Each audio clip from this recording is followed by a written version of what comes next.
Welcome to the Masculine Psychology Podcast, where we answer key questions in dating, relationships, success, and fulfillment, and explore the psychology of masculinity. Now, here's your host, world-renowned therapist and life coach, David Tian. Welcome to the Masculine Psychology Podcast. I'm David Tian, your host. This episode is going to be a little different. This is an analysis that is using the Batman movie starring Robert Pattinson that came out in 2022, directed by Matt Ridley. It's not going to be a full review by any means. I'm simply using it as a springboard to draw attention to some really important, key, necessary, essential psychological concepts and themes that are important for everyone, I believe, to understand, because those are the key to understanding their lives in the modern world and finding happiness and fulfillment and love and worthiness. And I'll be covering four big themes: the themes of the false self. I'll also be looking at the root of all evil. To put it that way, just so it's easier to remember, the root of all evil.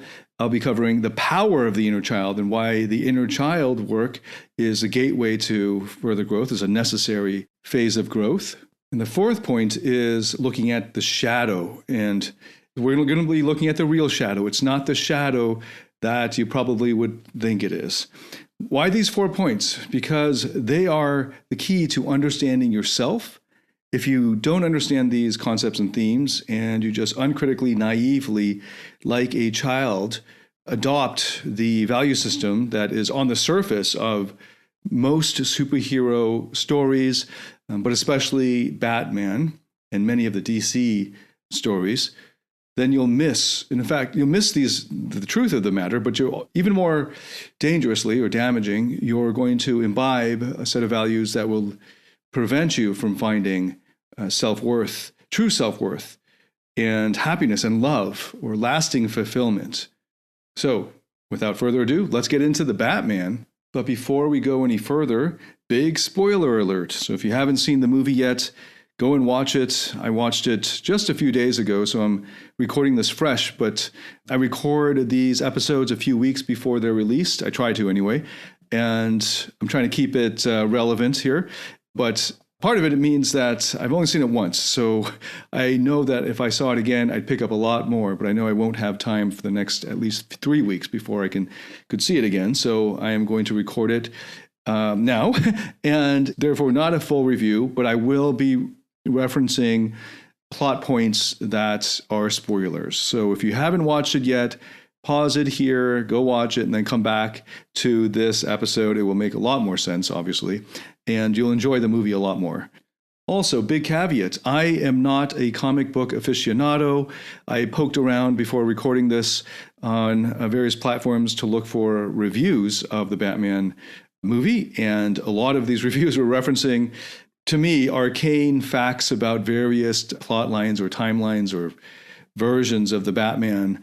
And they were very informative, giving the kind of the context to understand what Matt Ridley is doing here with this particular Batman. But I've only watched the Batman movies, and when I was like 11 years old, for, 6 months or so, I was really into the comics. But then I ended up choosing Dungeons and Dragons and spending my allowance money on that instead. So this is not a detailed breakdown or review of the actual movie. There's tons of those online. This is using the Batman movie as a springboard and as a case study for understanding those 4 points that I mentioned and for deepening our own understanding of ourselves. Okay, so here we go. Spoiler alert. If you still haven't paused this, in case you haven't watched it yet, spoiler alert's coming up. Okay, so this episode, I'm going to be drawing attention to lots of points that show that Batman should not be psychological ideal, right? It should not be, what we would call a narcissistic ideal. It should not be your ideal. However, of course, growing up, watching and reading Batman as a young boy, of course it would be an ideal. And along with Superman and all these other superheroes, and I love superhero movies especially. I just don't have the time to read the comics, but I'm sure if I got into those, I would love them too. And I am going to, in a way, attack this sacred cow. And I want to point out, I'm going to be pointing out how the Batman character, especially in this Matt Ridley depiction of Batman this year, 2022, I loved it the most. So I'm going to just full out just tell you whether I liked it. Thumbs up, thumbs down. Thumbs up, big thumbs up for me, because I love the grittiness and the realism. The storyline, the setup, the character is a lot more believable and realistic than any other Batman movie depiction I've seen. And I really appreciated that. I also it's important to realize that this is the beginning of apparently a trilogy that Ridley is going to be releasing. So I didn't know that until I watched these reviews on it. So that put it into context too. So we're seeing a relatively young Batman who's 2 years into his journey as Batman. And I thought it was a really deep psychological depiction of a Batman who is burdened and troubled and in pain and hurting and fearful. And to a certain extent, I saw the same burdens and troubles and pain and hurt and fear in all of the Batman depictions, though what's frustrating is often you see a more mature Batman who's sort of one-dimensional, and it's just not realistic from a psychological point of view. This was the most realistic one. There was also realism in the sense that this Batman didn't go apparently through a hero's journey before becoming Batman, versus what you see in Christopher Nolan's Batman depicted by Christian Bale, which I loved, totally loved that trilogy. But I watched those before I had a deeper understanding of psychotherapy several years ago, more than a decade ago, I suppose. And I would like to rewatch those at some point, though it'd be tough to find the time. But I loved them as entertainment. And I love this movie as entertainment. It was beautifully shot. And just from an entertainment perspective, I found it incredibly gripping, much more so than I expected. I was expecting, when they announced Robert Pattinson's casting as Batman, I kind of recoiled because I saw as a skinny, a thin, kind of depressing vampire. And I thought he did really well in this particular Batman because the depiction was of a character who, at this stage in his journey, was still very much looking for revenge and was very angry. And anyway, I'll get into that. But I love this grittiness to it. And in this Batman, you see the clearest depiction of his burdens that he's carrying and the fear that they actually discuss in the script, in the dialogue. And you see this also in Christopher Nolan's Batman and in other versions of Batman. But in Nolan's Batman, he went through this whole hero's journey at the beginning, the first movie, through the League of Shadows and Ra's al Ghul and all of that. And that explained how that Batman developed all of these ninja skills. But this one, in Matt Ridley's Robert Pattinson version of Batman, apparently he just learned his fighting from Alfred, who was an intelligence officer. And that explains also why he's not a perfect fighter. He gets hit a bunch of times, and it's a lot more realistic. And I really appreciated that. That was a really cool part of the entertaining aspect of this particular movie. And the psychological elements were most at the fore of any of the Batman movies I've seen. So I'm going to take advantage of that and use this as a springboard to discuss those. And I've got 4 that I pulled out, though when I first made my brainstorming list, there were over a dozen, but I just don't have the time. So I picked the 4 most salient ones. And here we go. The first one is on the false self. And the clearest depiction of this in the dialogue is when Batman finally confronts Riddler face to face in Arkham Asylum, and Riddler says something along the lines of, "This is the real you, not the you behind the mask, but this Batman is the real you, just as this Riddler, this is the real me, and whatever alias, like his real name, isn't the real him."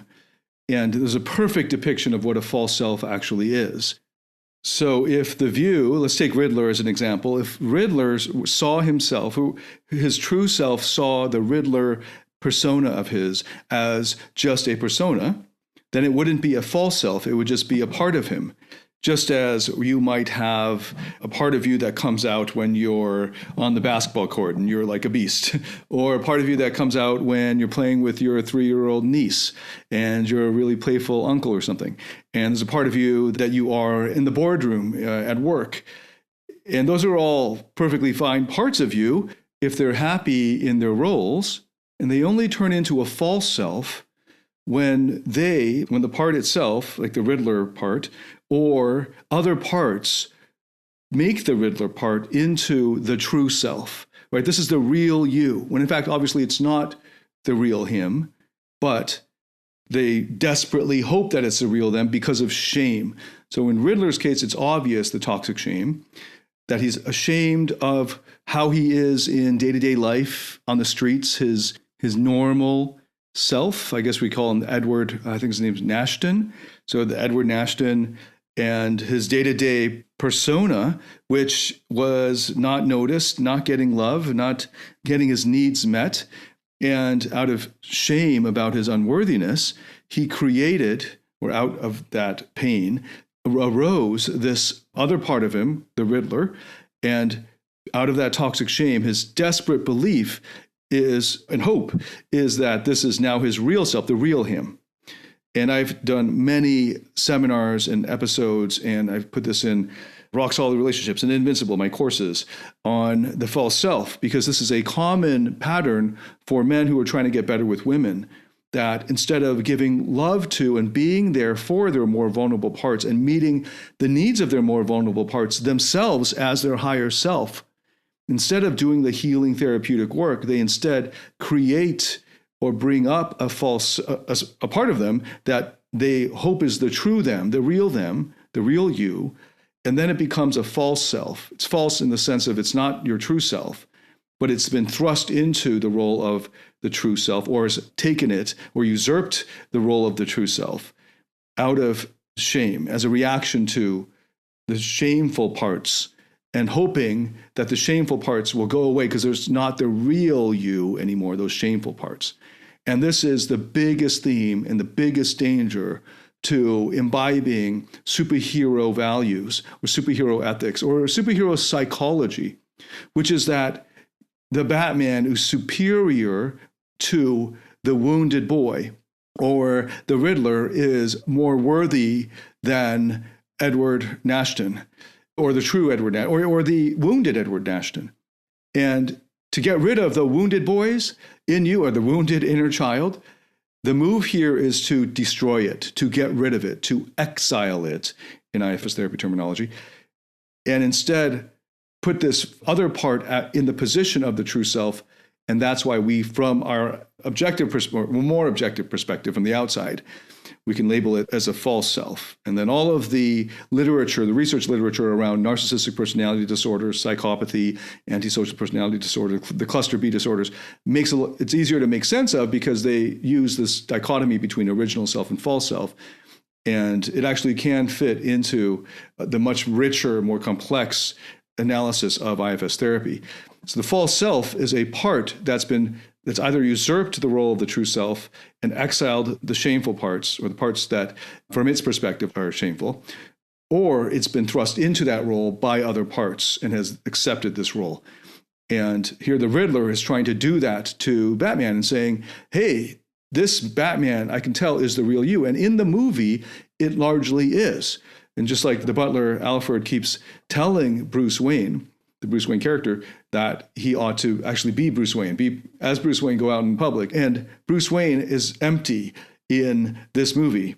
He hasn't created the Bruce Wayne of Wayne Enterprises persona, that the playboy persona, or even the businessman persona. And as a result, they've just been spending money creating weapons and all of this and burning through the budget, apparently. And he hasn't stepped into that other persona, but that's also as a persona. And if I were his therapist, I would be helping to just separate out all of these various parts of him, the Batman part, and there are multiple Batman parts. And then later on, when he creates the Bruce Wayne personas, to make sure that those are kept clear and that he's very aware of those and has a good relationship with those, so that the more you individuate and get clear and get to know each of these parts, the more room there is for Bruce Wayne's true self to emerge. Though I have not seen a good depiction of that happening in the Bruce Wayne character. So moving out away from the Riddler, so just that I thought that was a really great dialogue point there of the real you, bringing in an explicit way this distinction between the false self and other parts of you, and of course versus your true self. And then you can see that the Batman is an extreme protector. So the canonical version of things is around 8 years old. Bruce Wayne saw his parents killed in front of him in the alleyway. I'm not sure if that's actually the story they're going with in the Riddler trilogy. But there's some kind of traumatic event. As a result of dealing with that pain, he learns how to fight and just starts trolling the streets at night with sort of vengeance as, anger as a revenge as his motivation. So first it's exacting vengeance out of this anger, not knowing where to put it, and this anger channeling it into revenge against the evil or bad elements at night in the shadows. He is not just in the shadows, he is the shadow, something I'll be getting back to in point 4. But then you notice that as the movie goes on, you start to see what is the anger starts to transmute into another motivation, or there's been another motivation alongside it all along. And you'll see that the Batman is an extreme achiever as well, but in a kind of firefighter. So firefighter is a category of parts in IFS therapy. It's a very extreme protector that arises out of a reaction to triggering, and triggering as a result of some kind of trauma. And the Batman can be seen as a kind of extreme protector, and there are even deeper, even more extreme protectors in the Batman that you see towards the end of the movie, where he just loses it because of the adrenaline shot he took, or that venom or whatever it was that he took to wake himself up at the end, and he just pummels this guy. He just goes in rage. So there are even more extreme versions of the protector part. But the Batman as an extreme protector arising out of trauma, and first in this movie, you're seeing the first stage of it as anger. But then there's also a deep desire to save, to not just exact his anger with no other good out of it. The motivation is to save somebody else. And it doesn't take much deep psychotherapy to understand that what he's really trying to reenact is trying to save his parents. But he cannot do that. And so he's reenacting the trauma every night, going out in hunt of the guys who killed, or the evil ones who killed his loved ones, and then re-scripting it for him every night, but in a way that's haunting and gives him no peace. So anger is revenge, morphing into, with underlying it, a desire to save his parents who represent good. And you start that, the first scene starts with that, right? So he's fighting the bad boys, the bad guys, letting the ones go that are, on the fence, and then saving the innocent one, who, the victim, is actually afraid of Batman and seeing this anger.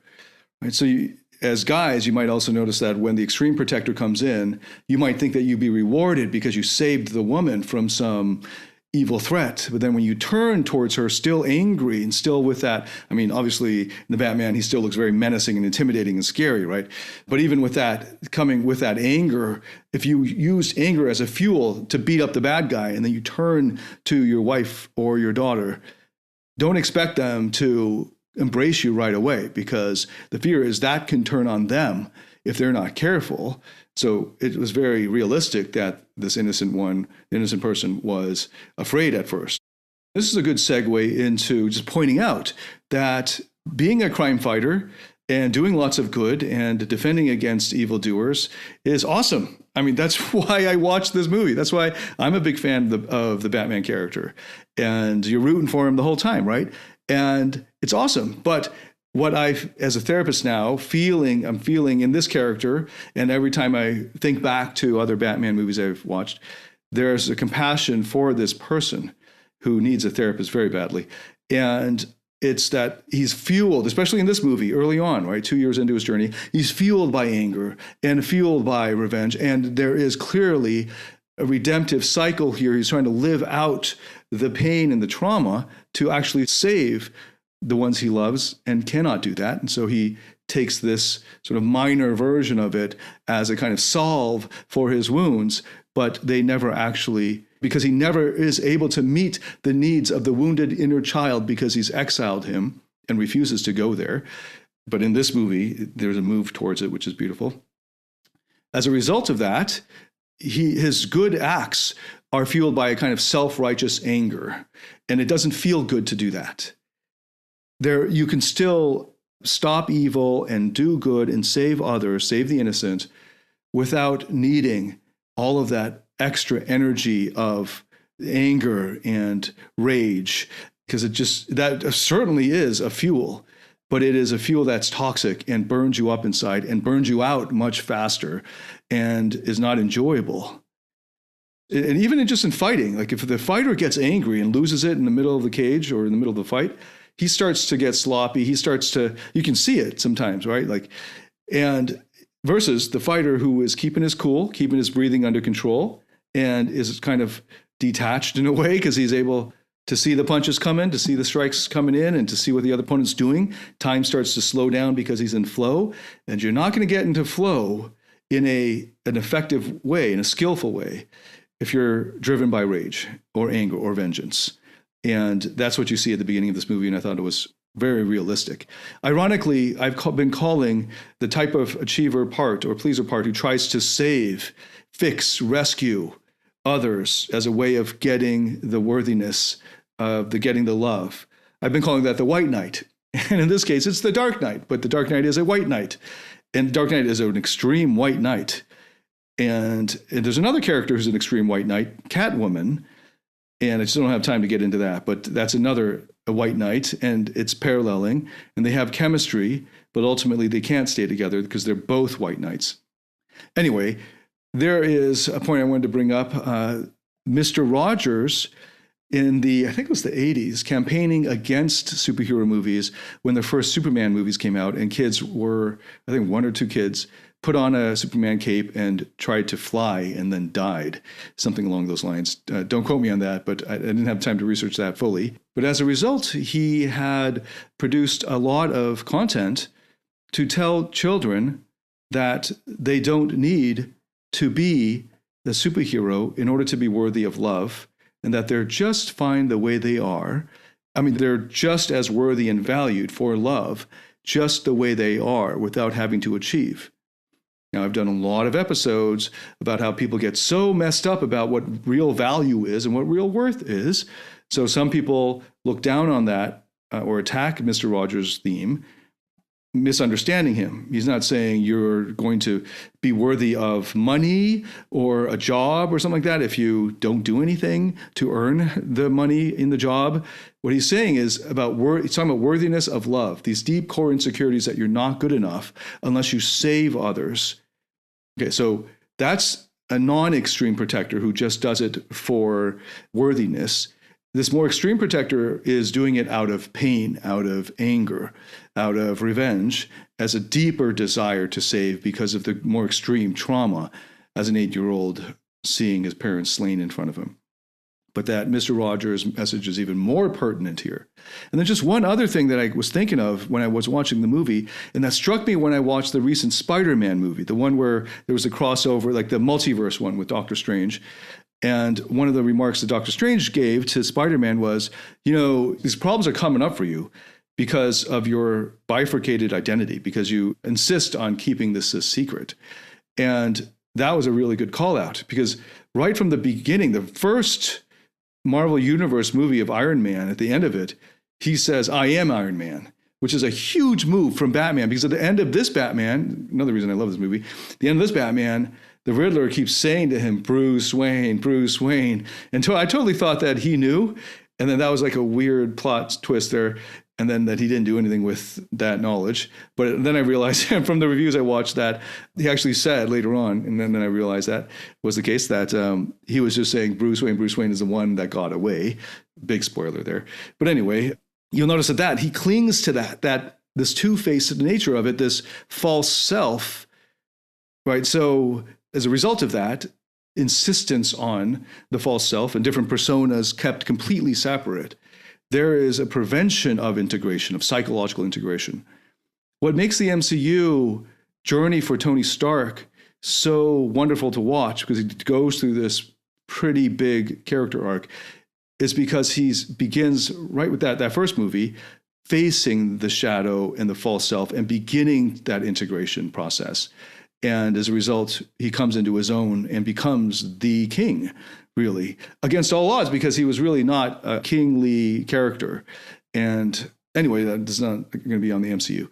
But that Spider-Man, Doctor Strange, And Doctor Strange, of course, is not hiding behind any kind of, I mean, that was a joke running through the movies that Spider-Man thought Doctor Strange was a moniker or an alias, but it's in fact just his name. And that was a much more powerful, ballsy alpha. And of course, saying those words because they will appeal to men, but of course, a more psychologically integrated move on Doctor Strange's part, not to live out a persona or false self. Now, there are all kinds of practical reasons for it. I totally get it, as you can tell with the Spider-Man thing. And he's a minor and all this, he doesn't have the means and so forth. But part of the fallout for the Spider-Man and for Batman and for many of the DC characters is this bifurcated identity and the shadow, the hidden, the shame of it, having to keep a secret identity, and the psychological burden of it is not healthy and will actually prevent psychological integration and healthy ordering and balance and harmony of his inner parts.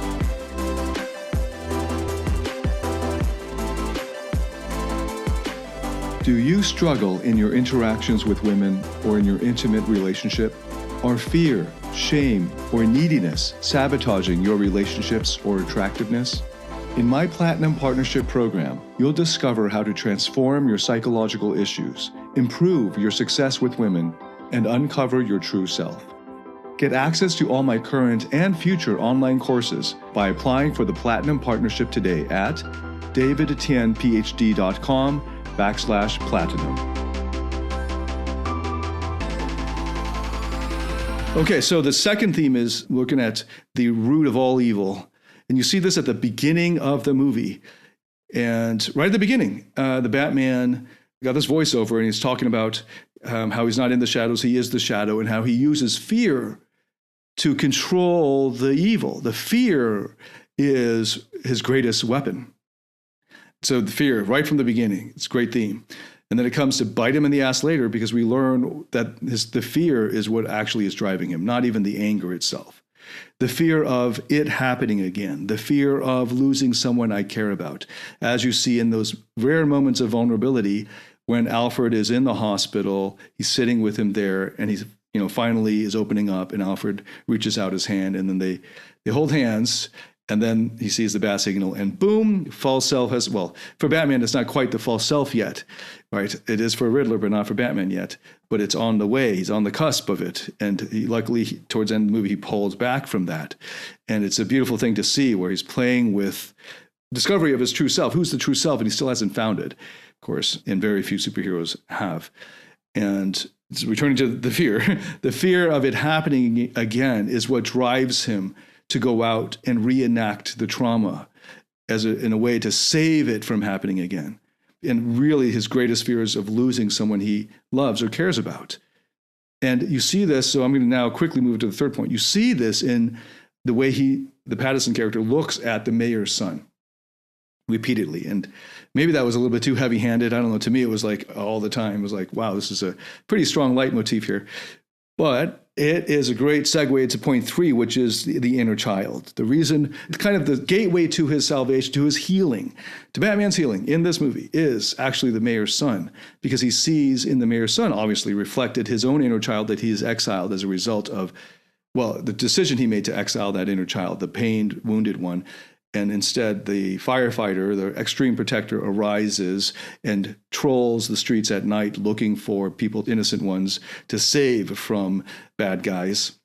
And in a kind of haunted, burdened, troubled, pained, hurting way, all fueled ultimately by fear. This is why the foundational question in most of the IFS therapy process, the foundational question is, once you get to know a part, you ask the part, what is it that you're afraid might happen if you were to stop doing this job that you're doing? To ask the Batman when you're sitting in your therapy room and you access Batman and you ask the Batman, or one of the Batmans, the one that's trolling the streets and maybe a dominant Batman, what are you afraid might happen if you didn't do your job? And there you will find the things that, and you probably just come up with some surface level thing. You just keep asking this same question 3 or 4 times to get to the real root fears. And ultimately it will be, if he's being vulnerable as he was in Alfred's hospital room, the fear of it happening again. the fear of losing someone he loves. And he's preventing that from happening, the fear of it happening again and losing someone he loves, by reenacting and what we call redoing, rescripting the trauma event. The inner child and coming to, so the defensive mechanism, the coping mechanism with the trauma was to become Batman. That's obvious, right? And the healing is to stop the coping long enough to discover the vulnerable inner child within and go to this part, get to know it, hear everything it wants to share with you and see everything, witness everything it wants to share with you, and then to go through this unburdening process for the inner child. And once the inner child parts, especially the 8-year-old who saw his parents get killed in the alleyway, is unburdened, and this will, for something that traumatic, might take multiple unburdenings, unburdening various beliefs that he took on at the time or emotions and letting go of those and giving them up to the elements and so on. And that is the healing process. Once the vulnerable inner child part is released of its burdens and is no longer haunted by fear and shame and anger and unworthiness, and most importantly, fear. And of course, the beautiful sadness that he would obviously be feeling. It's called beautiful sadness because it's an empowering sadness, because the sadness itself is healing in the presence of your true self, your higher self. Okay, so I'm just sort of previewing the healing process. This is something that you would need to go through the therapeutic process to experience, either with a good IFS therapist in private or through some of my recorded courses like Freedom U, the therapeutic ones like Freedom U, Rock Solid Relationships, Lifestyle Mastery, Invincible. Even Invincible has inner child healing processes embedded in it. And throughout the movie, you can see him coming out of being driven by anger or revenge and instead moving into an empathy and compassion and having that motivate the same actions. And that feels a lot better, by the way, if you haven't experienced that you could do good, not fueled by self-righteous anger, but fueled instead by compassion. And he does that in a few different places in the movie. And then at the end, the big transformative point in the movie is him being with the mayor's son as he's being hoisted up into the air. And now you can understand how this child was the conduit, the gateway for the Batman to encounter his own inner child. And for very driven ultra-achievers, it's very difficult to access your own inner child parts directly. So often the way that it can happen, and it happened for me, as I've shared in a video on my YouTube channel that's like currently on the homepage, that I call The True Meaning of Life. And I share the story of how I discovered my inner child parts used with my goddaughter, my young goddaughter, as a proxy and gateway for that. And you can see the same parallel process happening for the Batman character in this movie. So the final point I wanted to bring up is the real shadow. Where is the real shadow? So at the beginning of the movie, Batman says, I am not in the shadows, I am the shadow. And it's really cool to think of Batman as a shadow. It makes sense. Batman is a shadow. But the real shadow are actually the villains. The shadows of the society are the villains. And just like with our own shadows, we will not have any peace or harmony without going to the shadows courageously and confronting them with, and learning about them, seeing them, understanding their hurts, their pain, and what needs they have that are not being met, and then meeting those needs, meeting those emotional needs for them, first and foremost being compassion and listening to them and just bringing your presence. And instead, if you were to further exile them, guess what's going to happen? These were exiled shadows, of course, in the villains in this movie, Riddler and his gang of incels, basically. I don't know the term for it, but there were 500 fans he had on some shadowy social media or some kind of forum, community forum online. And a whole bunch of them showed up with rifles and were going to exact revenge on the people that ignored them, that caused them hurt, that did not see or understand them before. And their way of doing this versus, Batman was similar. I mean, that was the whole point, that Batman is just like them in many ways, depending on how you see it. It's all relative, right? And he was also vengeance, and they are also vengeance. And he did it through crime fighting and saving innocent people, and they're doing it through chaos, through killing, and mostly through chaos. And they have chaos in a community. And those are two really important aspects that one of the things that they're really looking for is community, because in a community, they are seen and understood. And as a result, their needs for connection are met and their needs for significance. And now they're going to collectively get even more significance by causing chaos. And then finally, people will know their name, so to speak, right? And all of this is exactly what our shadow parts do when they're not attended to, and you can't actually exile them for long. This repression will eat away at you from the inside, just as the self of society, the shadow eats away at it on the fringes and then from the inside. And in case you think, maybe I don't have a shadow like this, this is exactly the hero arc that boys grow up with. I grew up with it, and it's toxic. This is toxic masculinity. Again, not all masculinity is toxic. But this, what I'm going to share with you, and what you see in the villains in this movie, and the Batman character is unwittingly, unconsciously skirting with, is what we as boys buy into as a lie. It's a lie about what will actually make us feel significance and get us self-worth. And it's a lie that's perpetuated in all kinds of media. And I remember seeing it in one of the iconic forms in this famous copywriting advertisement, the insult that made a man out of Mac. And I went and looked for it online as just to give you the comic version of there was originally a comic that is an advertisement for Charles Atlas's fitness program. And this advertisement was placed in a lot of comic books in the 70s and earlier. And it was also the same plot line. You see this in one of the Christopher Reeves Superman movies. And this is just the plot line of dudes that they're living out this narcissistic fantasy without realizing it. And it's being supported and promoted by pop media because they know that it's eating away at your core insecurities, and you'll buy stuff as a result of them triggering those core insecurities in men. Okay, so I'll read out the comic. The insult that made a man out of Mac. Hey, quit kicking that sand in our faces, says the guy, the skinny guy. And then the girl in the bikini that he's next to, I guess on a date, says, that man is the worst nuisance on the beach. And it's this bigger guy kicking sand in their faces. Next frame. The bigger guy grabs the skinnier Mac and grabs him by the arm and says, listen here, I'd smash your face, ... Only you're so skinny you might dry up and blow away. And then the next frame.